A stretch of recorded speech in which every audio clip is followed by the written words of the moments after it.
Oh man, that was amazing. That was that was fun. I only wish I could have kept that little gift of 2000 EXP that Bentley Mirror Shade dropped for us. But wow.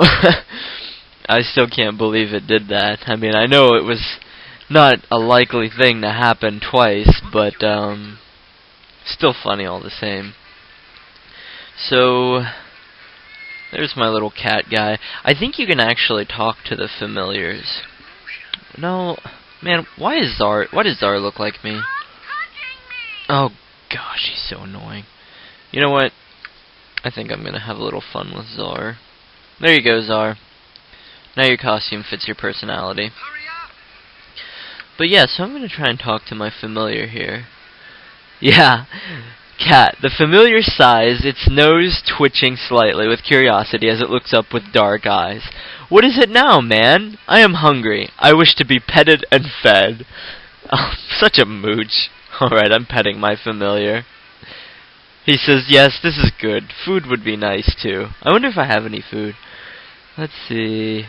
How are you? You wouldn't have any advice. Maybe I'll ask my cat for advice.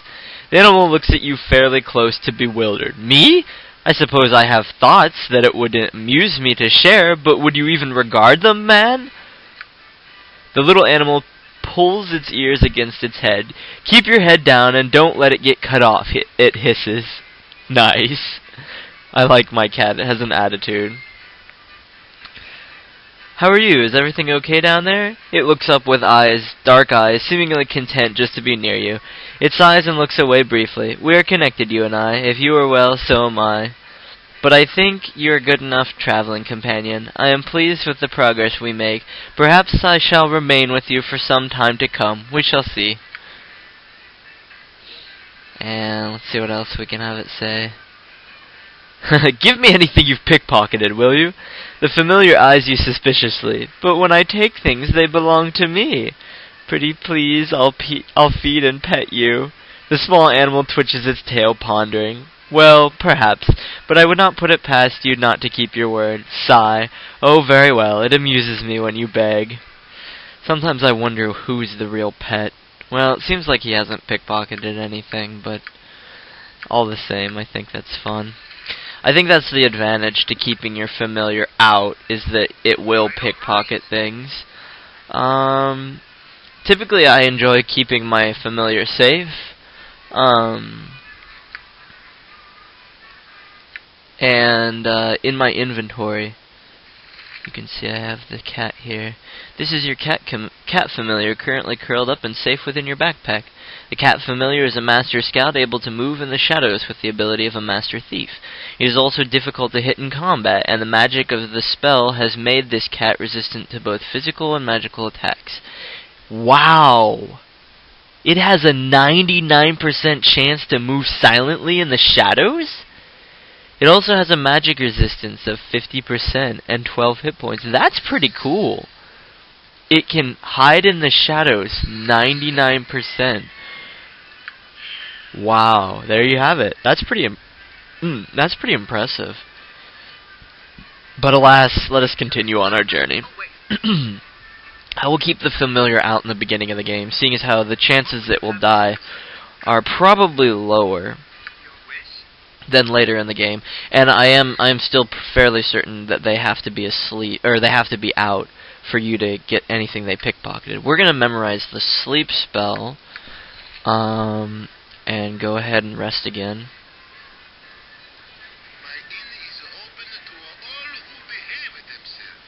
And you know what? Our hit points are healed, so we're gonna be cheap and rest in the peasant outfit. Let's see if we can get some full plate. I can't remember exactly how much that costs. 900. Yeah, we're a ways off of the full plate. It's pretty important to outfit yourself, to be honest.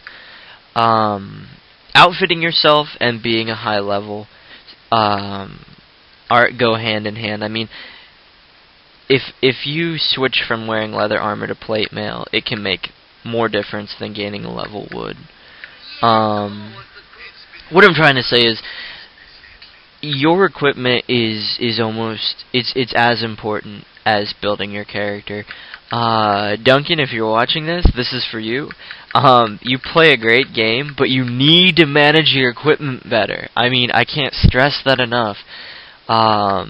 Equipment can make or break you, and reading which equipment is better, balancing weight with armor class, with effectiveness is really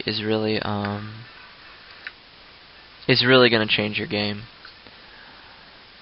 Because right here, I mean, just the switch, I mean, obviously all of you hardcore fans are probably rolling your eyes because you already know this, but just the switch like that dropped my AC down by 4. Just a simple 120 gold purchase. So it's very important to keep all of your characters outfitted. And paying 1 gold for the helmet that I'm looking for. Can't seem to find it. Maybe I should stop scrolling. But 1G for a helmet. Or you can go out and kill a hobgoblin and pick one up. Oh, does he not have helmets? Huh. Well, regardless, it's still worth it. He doesn't have any large shields either. He just has a large shield +1. Well, that's not very helpful, but we'll go ahead and sell that. I forget what Khalid has equipped. Khalid does have some splint mail and a helmet. Jaheira doesn't have a helmet. Montron we could care less about. Let's get ammo and some studded leather here.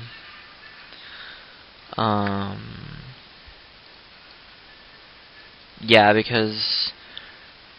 Oh, what? We don't have any studded? Oh, when I sold... I'm such an idiot. Okay, Chesney can't equip any armor.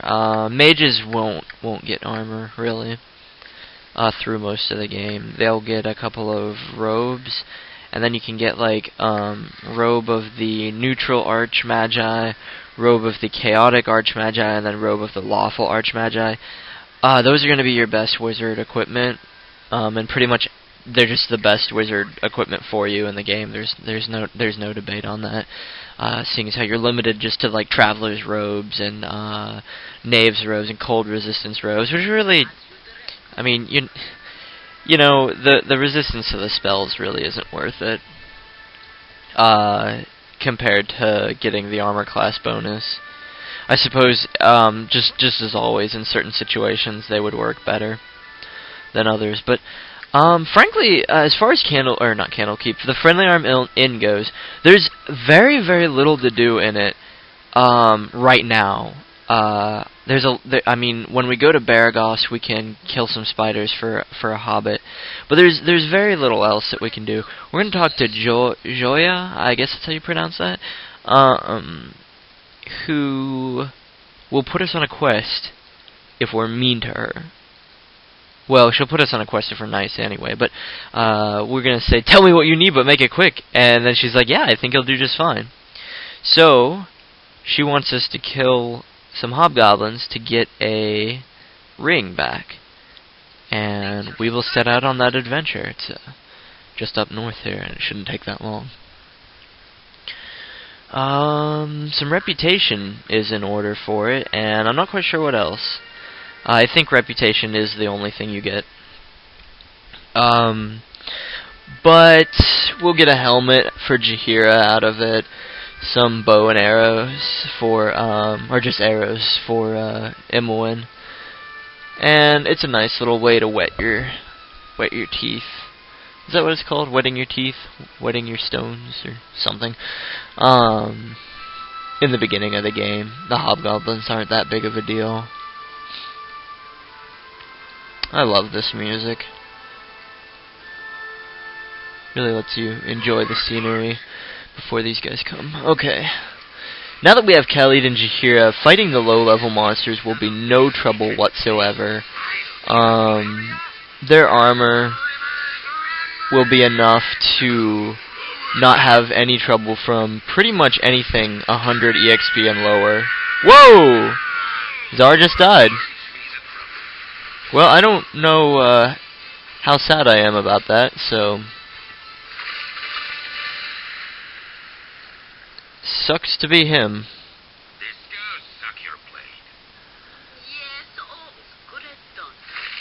I love that, though. And the Mad Wizard falls! saves me the trouble. Wait here. Things stir to the south as we sit. I'm not quite sure what Joia is saying here. Is grass not made of blades? Do stars not shoot? Nature be well armed and demand so of her servants! Please, Joia, you needn't be so insufferable. Yes, that's definitely it. And we can end on that playful banter between Khalid and Joia.